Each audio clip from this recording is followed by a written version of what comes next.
This episode of the Marketing Podcast is brought to you by Neighborhood Domains. Every business needs a domain name, including yours. Visit neighborhooddomains.com and use offer code MARKETING to get 10% off hosting and domain registration. On this episode, Google is testing a hyperlocal platform, online game streaming is coming to a Chromecast near you, professional gamers are getting paid to stream on Facebook, and they're also testing a downvote button, and finally, Instagram is testing a Regram feature.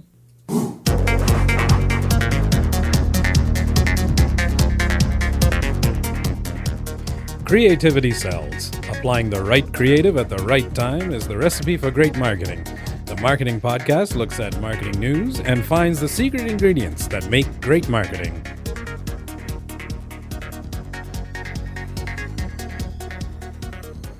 Hi, welcome to the Marketing Podcast. I'm Heather Watson. And I'm Brendan Quigley. How you doing, Brendan? I'm doing really good. Great.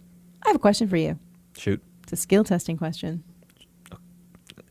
Okay. Which skill is what important skill? here? Yeah. No, it's not really a skill testing question. It's a question about tests. When's the last time you've written a test? Can't remember. Any kind of test. You can't remember. I do surveys count? No. No. What was the last test? Yeah. It was for university. There you go. I remember it now. There we go. I don't remember the last test I wrote, unless you count all of the tests I helped my son study for. There you go. Do you like tests? I like typing tests because I kick 'cause you ass can on those. I have never taken a typing test. Oh, those are fun. Yeah, those that are fun wasn't for in me. my... It's silly. No, tests don't bother, but tests are really important. And this episode today, friends, and Brendan, hang on. Fortunately, there's no pass or fail, but it's all about tests. We'll have a test in the show notes. Ooh, Like a multiple choice. yeah, we could do like a straw poll. Yeah. Yeah. Perfect. So on the topic of tests, I mean, marketing is always about testing your audience, testing your market, testing your content and your campaigns and A/B testing. But we're not talking about that kind of testing. We are talking about testing for functionality. And we're going to start off with an article that's showing up on Engadget. And Google is testing a new product called Bulletin, which is powered by hyperlocal news updates. So this is a new product that they're starting to test to see if it works, and I'm sure they're releasing it to certain people. So they've been toying with the idea, Google, of hyperlocal news for a while. Back in 2013, they tested Google Cards, which could display information as close as your neighborhood. Now the company's latest take, which they're calling Bulletin, is testing as an app to create and instantly publish those hyperlocal stories from your phone. Currently only in early access in Nashville and Oakland is where they're running it right now. But Bulletin encourages local journalists and everyday folk to capture a video, take a snapshot, and build a story around events wherever they happen. Can I raise my hand? Of course. Social media? What, is that what Twitter is for? Exactly. I don't know. I think it's better. I love that it's hooking into journalists because we have talked about media and its role in community news. More importantly, community newspapers. And I'm talking small community newspapers. Right. A lot of our news now is syndicated from big city, big publishers. You're getting news that's happening across the country, across the world, maybe in the city nearby. But if you live in a rural community, you're not finding out what's going on, that hyperlocal or the store that opened up because the journalists aren't there to cover that kind of stuff. So, but where's the content coming from then? It's community focused, right? Everyday folk, as well as local journalists.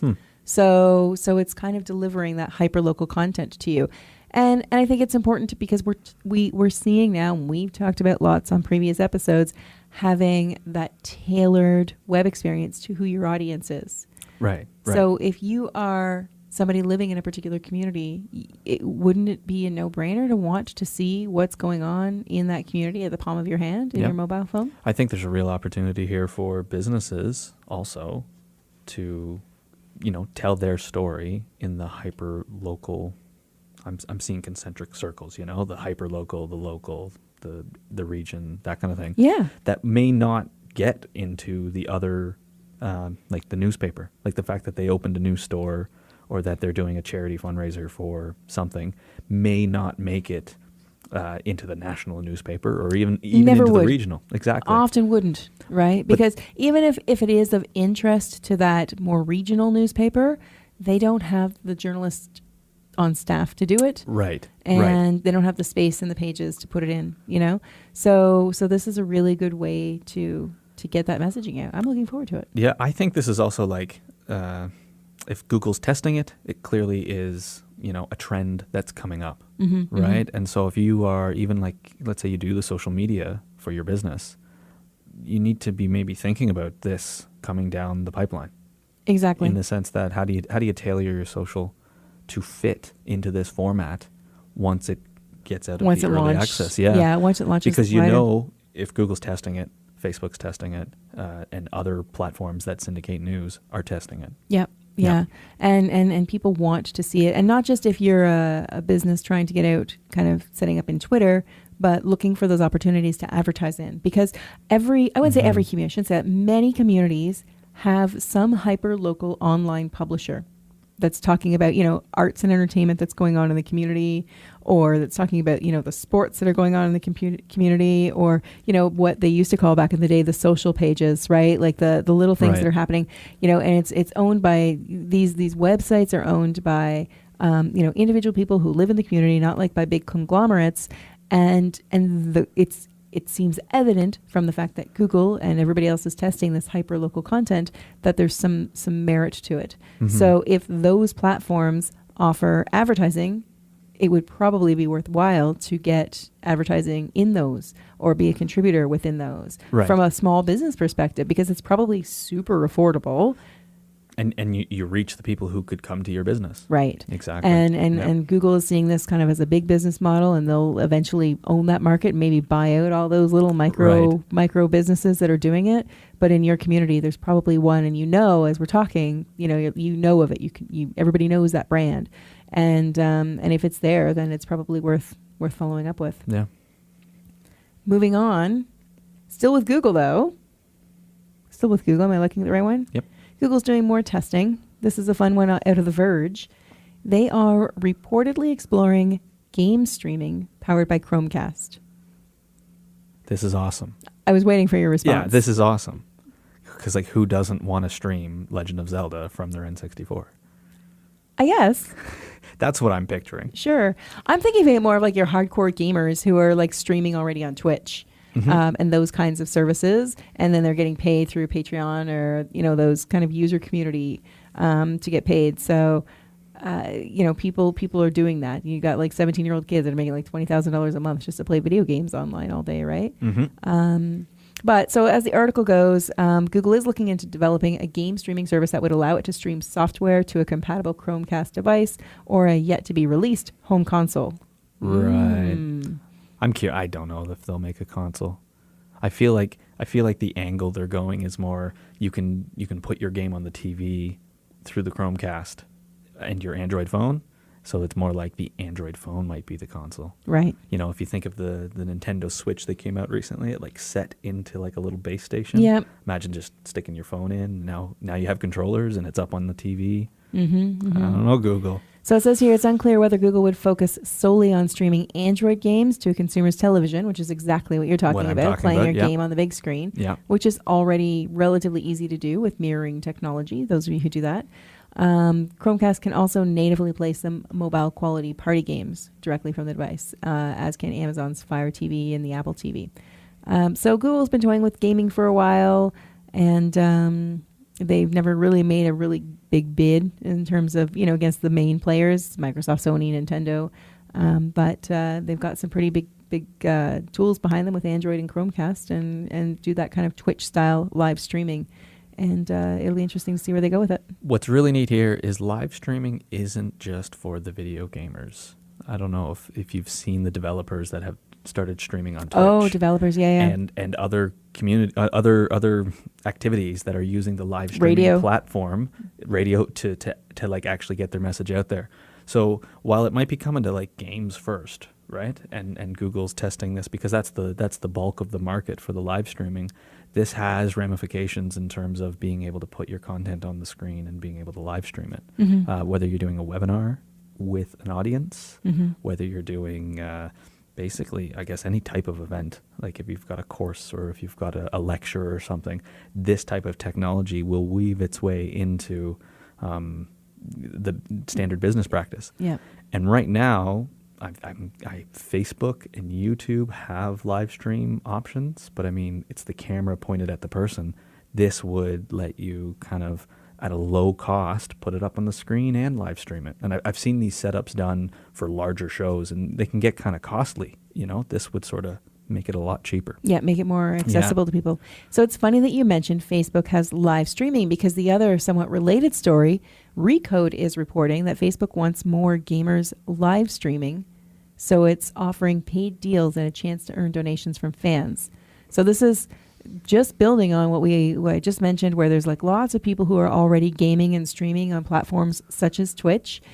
So for those of you who don't know, it's a thing. It's a real thing where people are playing video games. They set up their own profile. They may have hundreds of hours into a game or may not have any hours, and they'll often overlay their person on the screen, so it's kind of like a dual cast I see. Mm-hmm. And people who like to watch people play video games will tune in and pay that person with tips to be able to watch them play. So this has been going on for quite some time. People make tons of money doing it if they're good. It's a large industry, yeah. Yeah, it's a big industry. So now Facebook is wanting a handle on this. And I think, honestly, this is all just to keep more eyeballs on the Facebook pages. Definitely. Because people who are watching video game streaming, the viewers are there for a very long time and consistently. And usually the players, they have a following of people, so they'll put up on Twitter, hey, I'll be streaming, at 7:00 tonight. Or they'll have oh no, I got to go to work. And that's when they do it. And I can remember one of the first times that I tuned into this, and you could hear my scoffing. It was so what? They just sit there and play video games? And the guy I watched, he made over $50 within 10 minutes. Yeah. From people giving tips. So I guess it's one of these things where it's this is a real industry. It's not going away. It's only getting bigger. And now we're seeing the likes of Facebook and Google, trying to get a larger piece of the pie. Mm-hmm. So as small businesses, again, who are looking at doing some marketing and advertising on Facebook, if your audience is, the audience that would be interested in watching gaming, you want to start targeting your advertising. Be aware that this is here. Who I don't want to even attempt to typecast who is watching gaming. Well, so this is the thing. Don't assume that your audience isn't that audience. Right. If you've got a demographic between, 10 and I'm going to say 45, 50, there is a group that watches the gaming in there. Yeah, yeah.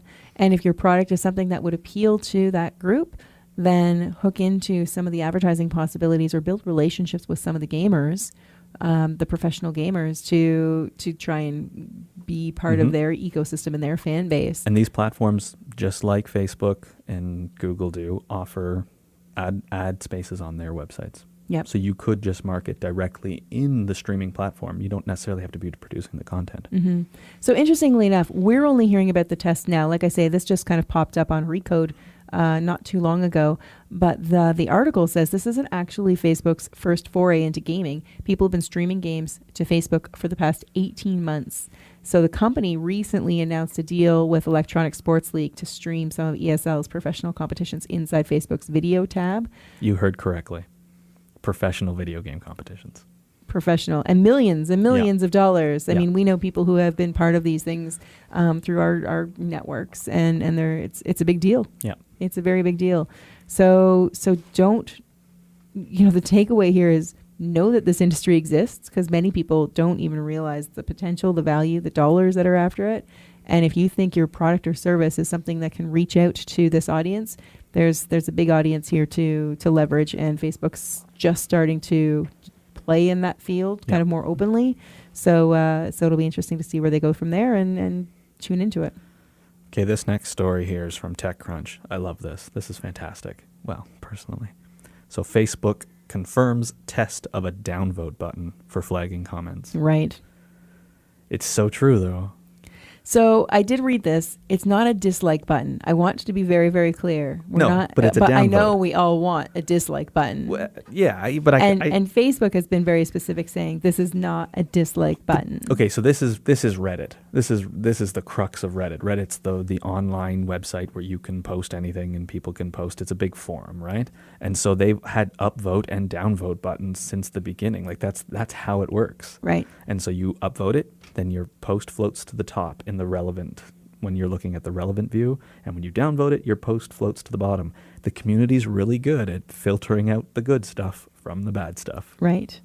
And so to see Facebook incorporating the downvote button, it's like, where have you been? Where have you been? Like, you should have been here earlier. Yeah. Yeah. And I mean, certainly the times have called for it, right? Like the society today is saying, like, people are being, understandably, there's a lot of offensive content on the internet, and they're turning to places like Facebook to do something about it, and they need to censor and screen and make sure people are safe and able to use the platform in a safe way. So Facebook has said that this is like the motivation behind the downvote button is to create a lightweight way for people to provide a signal to Facebook that a comment is inappropriate, uncivil, or misleading. And they're saying we are not testing a dislike button. We are exploring a feature for people to give us feedback about comments on page posts that is running for a small set of people in the US only currently. And once they choose downvote, they'll get additional reporting options such as offensive, misleading, and off topic. Oh, weird. I wouldn't expect that. Can't it just be a downvote? No. It's like an actual report. It's a subtle report mechanism. Yeah, yeah. If you want to see what the button actually looks like, they do have the graphics on this TechCrunch article, which we will post to in the show notes, which you'll find at themarketingpodcast.ca. Have a look at it. It's just a little down arrow. It looks like a download arrow, which I think is a little confusing for some. Right, yeah. My mother-in-law. Oh, yeah. And I can say that because she'll never know how to download the podcast. Yeah. So it's okay. I'm okay. That's awesome. I think the big takeaway here is, and we've talked about this because of the recent Facebook changes and whatnot, is make sure that the content you're putting out isn't clickbaity, is appropriate, all of the good things that come with sharing your story and sharing your brand on social media. Mm-hmm. Because as it happens with Reddit, sometimes things just get downvoted.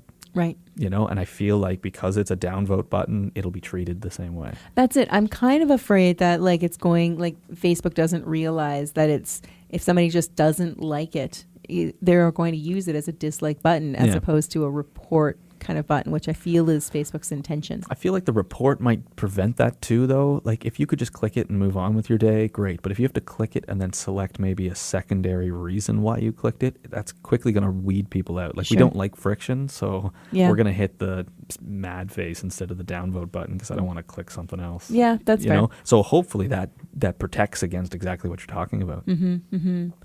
Okay, moving on to Facebook's sister company, Instagram. The Verge is reporting that Instagram is testing a feature that lets users regram to post to stories. Oh. Womp, womp, I thought it was womp. regram. I know, right? One thing that we haven't talked about is a couple of months ago, back in late January, I think, Instagram announced and launched a service that allowed people to schedule posts. Only businesses, only using specific third-party verified services. So you can't do it from the app or online natively. You have to use one of the third-party services. And there are many free ones as there are paid. And services would be like Hootsuite would probably be one of the more popular ones. I went and looked through the list of approved ones. There must have been about 30. Some are super popular, some are not. So that came out, but only for businesses. And they're saying that they were going to start rolling it out to individuals, piece by piece, but really don't expect to see it on an individual level until 2019. But if you have a business Instagram account, which, by the way, you can, small businesses, a lot of small business don't realize they've set up personal accounts, and if you change it over to a business account, you can have extra buttons to get directions or contact us and that kind of thing and get better metrics. So do that if you haven't. Can you do that for a personal brand? Who? I'm curious. No. Yeah, you can. I mean, there's not. I've helped businesses convert over. Yeah. The last time I've done it, I don't recall there was anything that's really verifying the process. Yeah. So you probably could. My hesitation comes, do you want to? And I guess it just, because if your personal, it depends on what your personal brand is. Yeah. And if people are feel like they're talking to you or your page. Yeah. So that was my hesitation. So that happened back in January. And we'll hopefully continue to see that as they roll that out. This one they're testing, they haven't launched it out yet, but they've confirmed that they're testing an option that lets you regram public feed posts from other users to your story. So, Brendan, if you post something on Instagram, in theory, I can regram it to my story. So it would only stay there for 24 hours. Yeah. And it would have, some kind of moniker to show that. It's not like I can copy all of Kanye's Instagrams Yeah. on my Instagram page and Probably not. look like Kanye. No. So for those who have access, it will appear as add post to your story. And then when you tap on the share icon beneath the post, if you don't want your public post to be shared in this way, there's an option to change your privacy settings. So it protects the publisher, like Kanye. So Brendan's not pretending to be Kanye, although I don't know why. He was on Instagram there recently on Valentine's Day for like all day. Oh, Yeah. perfect. So there's that. But it would be nice if they did allow people to regram, like really just people want to do this. I see it. We do it. Yeah, I think the reason why they probably should is because there's so many apps out there that are making it possible. Yeah. I mean, Twitter really, it was the retweet, yeah. right? Like why we're even calling it a regram is because it was a retweet by Twitter. Now you can, of course, there's all kinds of mobile apps that allow you to do it, but it's clumsy to use because you have to copy it. It kind of exports it to that app, and then that app copies it and imports it back in and puts the person's thing in it, like the person's handle in somewhere. But wouldn't that be great if that was a clickable handle? You know what I mean? Like instead of like being on top of the picture. Yeah, because as a viewer, you see them and you're like, oh, wow, that's really cool. I want to check that person out. And then you've got to actually manually search them. Yeah. And like you say, we don't like friction. It's like, well, I'll see them later. I'll try it again one some other time. Yeah, and we don't. Yeah. So regramming stories is coming to an Instagram near you. And it'll be interesting to see how that works. Hopefully it's just one step of a larger regram news piece that we'll read soon. Please, Instagram. Please. I mean, certainly I know the announcement for our business clients that we work with and just the community, the tech community at large was like, finally you can schedule posts to Instagram. And I mean, it seems it's an oxymoron, right? It's Instagram. You're not like schedulegram. But the reality is businesses, all of us are busy doing our things and there's content that we want to put out. But we can't be, if we want something to go out at 2:00 on Tuesday, but at 2:00 on Tuesday, I've got to be somewhere else. But this is really relevant to then. Yeah, I think the logic behind it was it's hard to fake a selfie with a celebrity. But I mean, the logistics of it just means you have to have a bunch of pictures of the celebrity and a phone that's also logged into the celebrity's account. And then there's an assistant somewhere who at 2:00 makes the post. Yeah. So it's not like it was actually preventing scheduling by these big brands. It was just making it hard. Mm-hmm. Yeah. No, and that's it. It was making it difficult. And I mean, most of these platforms, Twitter, Facebook, we've seen the movies and read the books on Hatching Twitter and Facebook movie. They start off with one kind of this, I don't know, low level kind of involvement, right? And they're really truly organic, and we're going to see what comes out of it, and then the community kind of evolves it into what it is. So I feel like Instagram started in that same kind of way, although I haven't seen the Instagram movie or book yet. Instagram started kind of the same way. It's like, well, let's just do a photo based thing, and they write the code for that to happen, and they're seeing users are using it in different ways, and they want to schedule things, or they want so businesses. How long until there's links in posts? And not just in your bio. Yeah, because that's certainly a feature that a lot of people they want. But I mean, in the same way, I think it does help to prevent like the spammy posts that you see in Facebook. In Instagram. Yeah. I mean, the only spammy posts I see are the sponsored ads that I don't want to see now. Yeah. There's that. Yeah. Are we done? Yeah. That's a show. Awesome. So be sure, friends, first of all, thank you so much for tuning in and subscribing and listening to us. If you haven't subscribed to us and you've just stumbled upon us, who talks about stumble upon anymore? Nobody. What stumble upon? It's died with Google+. So if you happen to just stumble upon us, please do subscribe and check us out online at themarketingpodcast.ca, or you can find us on Facebook and Twitter at marketingpod_. And for the Marketing Podcast, I'm Heather Watson. And I'm Brendan Quigley. Thanks for listening.